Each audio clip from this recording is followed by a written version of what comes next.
All right, Lisa, you're up next. Yep. Oh, yes. Yes. Hello, greetings, KALASK. Greetings, the Lisa person, yes. Yes. Greetings. Oh, well, I'm glad to be here and talking with you again. So, I was wondering a little bit more about the landscape that I live on. And I was wondering if there are, there really are, I feel like there's beings that have been turned to rock or stone, like animals, people, and anything like dragons and different things like that. Um, what's your perspective on that? Well, obviously in different dimensionalities there are different entities that exist. Just like you have your flora, fauna, certain dimensional entities like your monkeys, for example, that twirl across the place. And obviously once you go to another dimensionality, beings that you're perceiving with your physical eyes, for example, they're all overlaid, just like an ant might not be aware if there's a human anywhere near. It just might seem that it sounds like an earthquake when it walks by, right? The same way the entities around your frequency you might sense, but you can see them. The same way the ant can perceive the higher hairs monkey walking by. The same way there are numerous entities obviously also in the vicinity, also particularly your fauna fields aligned with, yes. But also aware to some ideas that you share in terms of picture material with the vessel. So we have sort of picturesque idea of what you're referring to in terms of the frequency of the whole area, etc., right? Now, many of your natives might have called them nature spirits, etc., or fairies, quite literally. There's the idea entities being there, or what you term those that are interacting with the flora and the fauna, but mostly with the flora. That from a higher dimensionality you have something like an energy, they're like antennas basically. Many of the flora that's like an antenna with those intertwined with those frequencies, but that's quite normal. You have many of those vortexes or criss systems that overlay your planet, where some of them cross, like one of those for example. There's perhaps a higher presence of energy, and which also affects usually the plant matter, but it can also affect the fauna and your own species if you're in the vicinity. Also interacting with those particular entities, also particular entities that you have a particular affinity towards that are, well, more of an equine nature. And yes, indeed, there are also entities non-physical that you might associate with our species, right? So not necessarily a crocodile in the river or snakes that might exist as well, but more the idea being those of higher frequency, they're more aligned with us. But then again, remember, you also feel drawn to certain regions, you pulse out certain frequency. That's the alignment with what you're thinking, focusing on, and your connection with us obviously also enhances that, especially if you're creating physical objects or something similar with our symbol. Then you're obviously also going to attract our frequency, but entities that are also aligned with our particular frequency to wherever you've created this physical manifestation. Wow, that was a lot. Yes. Okay.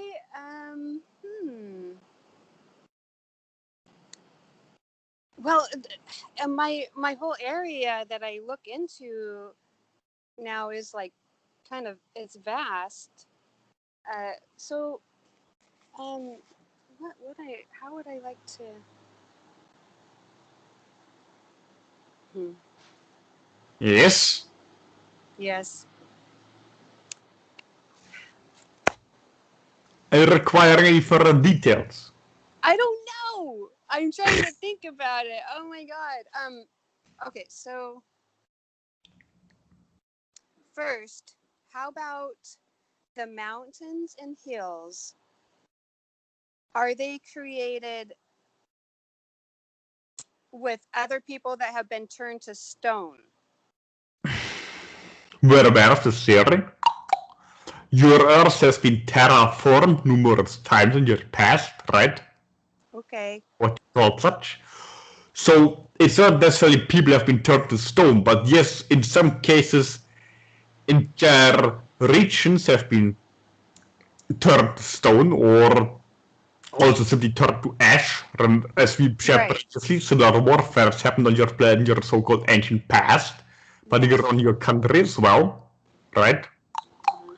And then there's also been the idea of simply forming a certain crown for a new species. So therefore, lost what you considering your landscape has been changed to make it habitable for a species.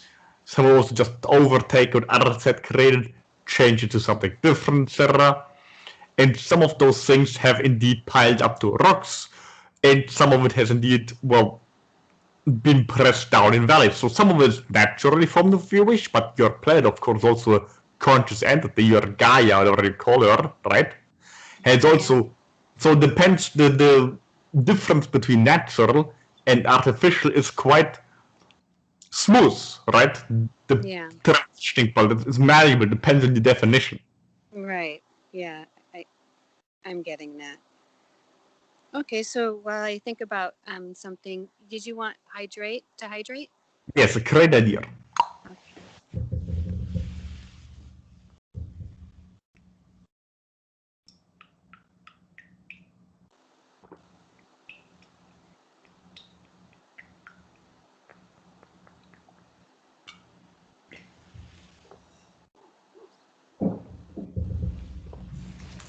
It's kind of like we all just are like building upon each other, like we all live on each other or with each other. So I mean, even like in other parallel, like there's others right by me, and we're kind of all just we could interact, but we're kind of like dedicated to what we need to do in our reality, or we can transition to whatever. But yeah, I just kind of feel like we're all building upon each other.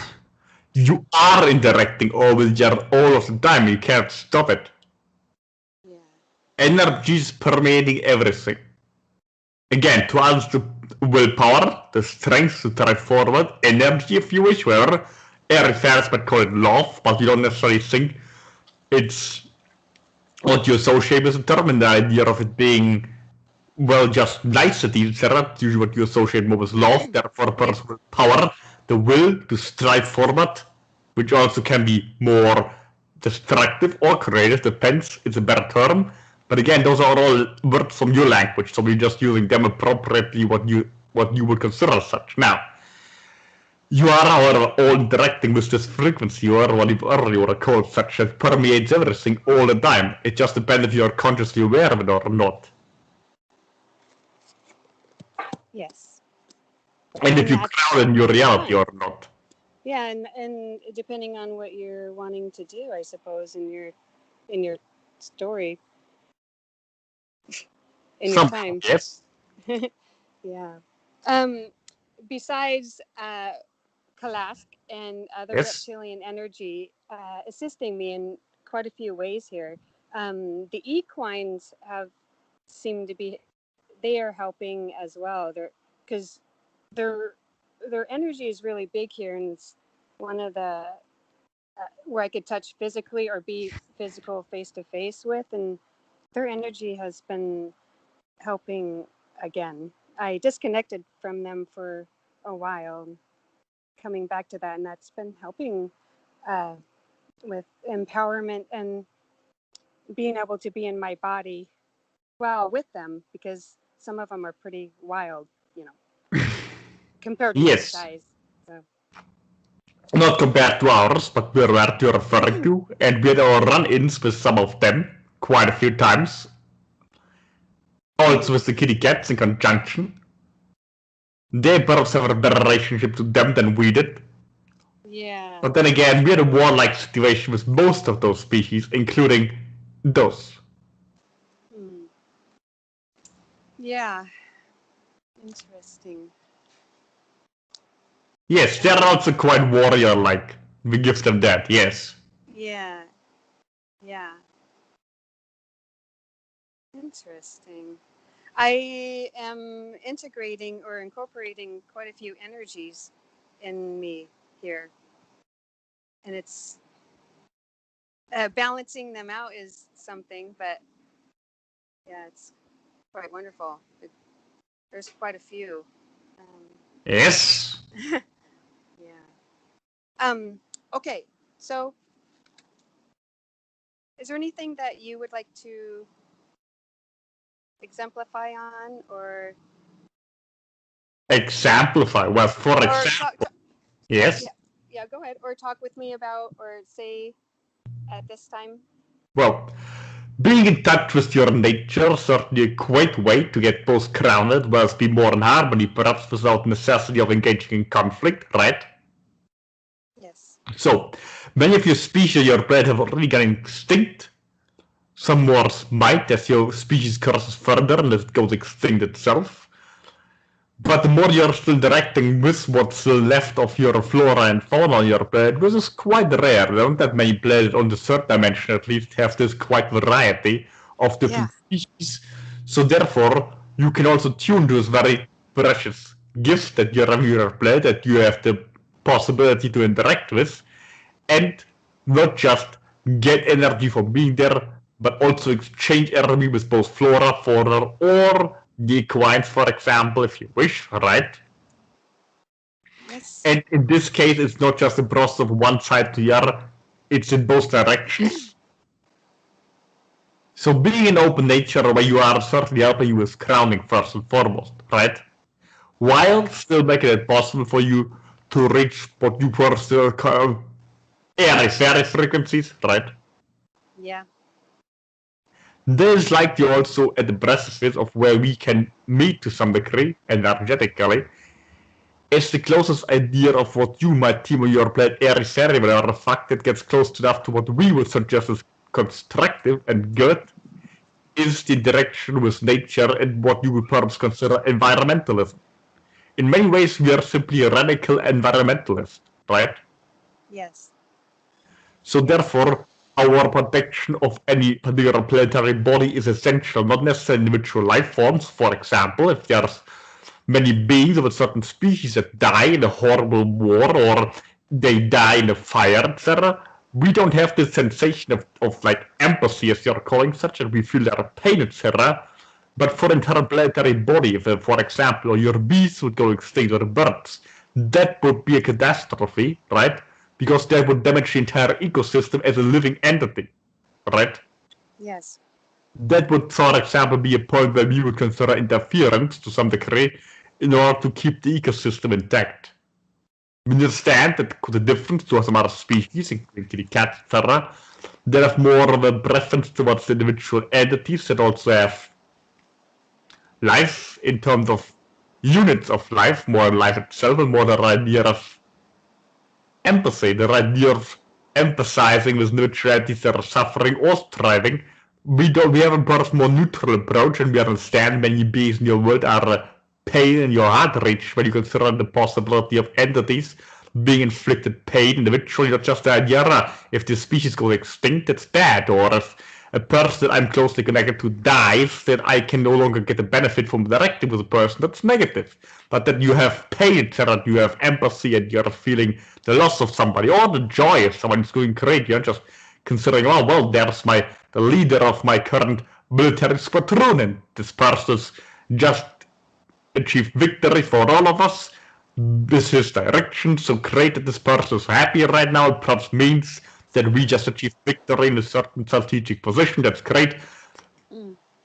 Those other entities don't have the same, many don't have the same understanding. It's more empathic in their idea. I just feel great because this other individual feels great, or I feel bad because the individual feels bad. That's perhaps where we have a great disconnection with our idea of empathy or compassion, etc. But nonetheless, in this particular instance, coming from our perspectives, we achieve and arrive at the same goal of what we wish to achieve, even though we have a different approach to it. The advantage is we don't lose our shit, so to speak, right? Like many of your species, perhaps more females than males, but males increasingly as well, are overwhelmed with greater idea of conflict in certain regions and like to make stupid decisions when they're in such a situation of fear, right? Yes. Yeah. We don't react to it the same way. We strive of the fear, we enjoy it, we Right. get high on it, and therefore we can think very clearly in such situations and make much smarter decisions. Or on the other hand, we can often not pick up on certain decisions due to the closeness of the heart. Again, we're constantly heartbroken, as we shared earlier, or what you would term such, or what the pain that you might feel when you see its entity suffering has gotten so great enough that it's simply overwhelmed the heart to a degree it's simply closed off. Now, at that degree, where we can think straight and clear, we have unfortunately also the other disadvantage of not sensing things as clearly in your word. It's not just the difference between us and you. The main thing that we are more intellectual, etc. We are using emotions, even though the Empire doesn't like to call it such. We're just using them differently. We're using them as fuel, right?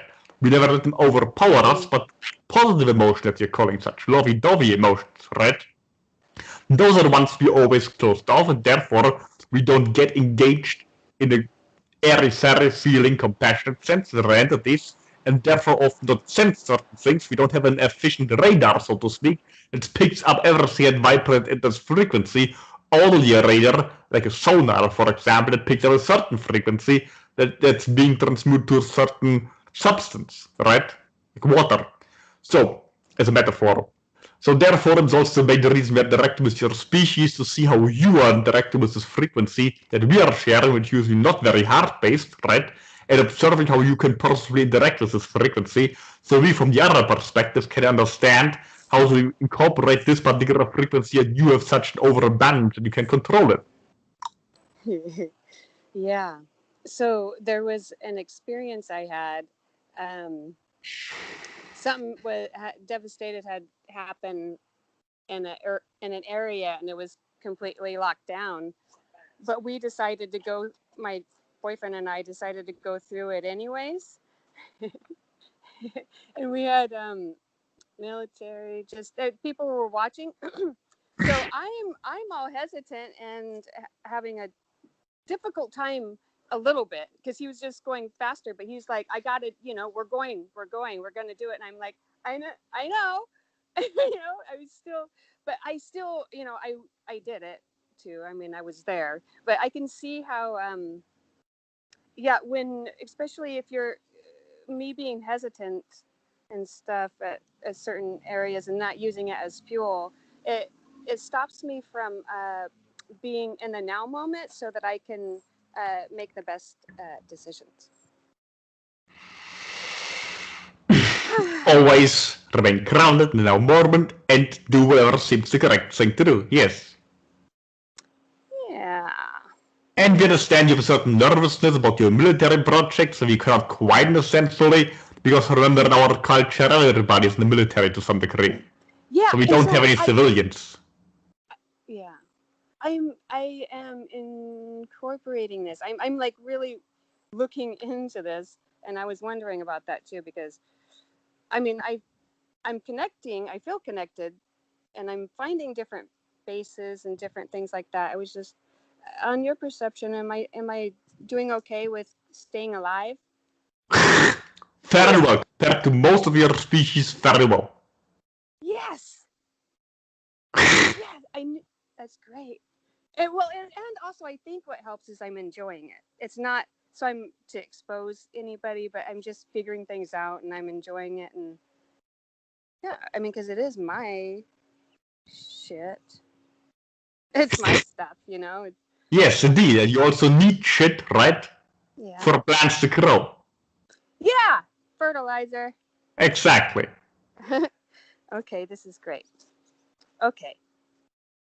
Yes, and obviously also well tuned to our frequency, it helps you create with grounding and standing through, as you were aware, as we shared previously, where we come on terms with the vessel's understanding that peace can only exist in the eye of the tornado, right? Yes. That's something we're also aware from the vessel that we simply agreed with, and we met in the middle, so to speak, of having basically an agreement. Peace, yes, but only in this particular metaphor. We otherwise would never adhere to something like this whatsoever. That's something we picked up from your speech that perhaps have an easier time understanding.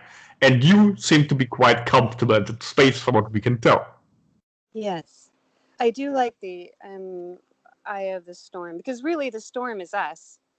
And as long as we're not deviating from ourselves, then we stay in the middle, stay within ourselves. And so, I don't know. That kind of makes Yes, you sense. create a storm at all times. Once you become aware of that, you can do whatever else with it. Yeah, that's what I'm looking into. Yeah. Okay. Perfect. Yes. Again, thank you, appreciations, and always KALASK first. Yes. Besides Straightener. me first, but yes, Yeah. go ahead. Me first. KALASK first too. Oh my gosh. Yes. Okay. Okay. I'm done. Thank you again. Wunderbar. So water for the vessel, please, and then Tim's up next.